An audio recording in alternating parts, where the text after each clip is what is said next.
Everyone I spoke with remembers exactly where they were when 9/11 happened. Some were there in New York, others only knew people in New York, and some had no direct connection at all.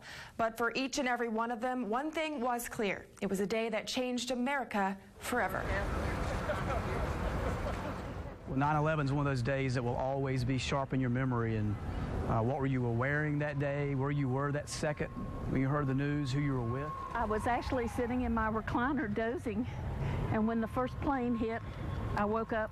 When I realized what was going on, I couldn't move.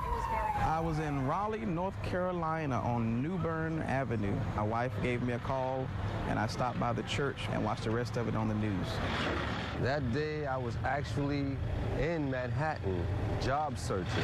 I was actually preparing to board an international flight. I still have a ticket that says 9/11 on it, of a flight that never happened. I was home.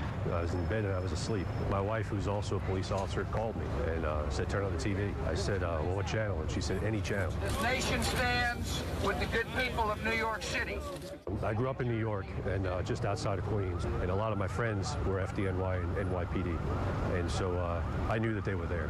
I was doing morning management at an old restaurant in Greenville. We used to have the TVs playing for the patrons when they came in, and we were all kind of frozen just watching what had happened. I ended up spending the entire day, the entire evening, and probably the whole next day basically glued to the TV. I sat there for 3 days watching the TV until I made myself get up and leave because I was so depressed. I just couldn't watch it anymore. There was so much uncertainty that day. I was heartbroken, and I was amazed that we can actually be attacked. Do you think you'll ever forget where you were?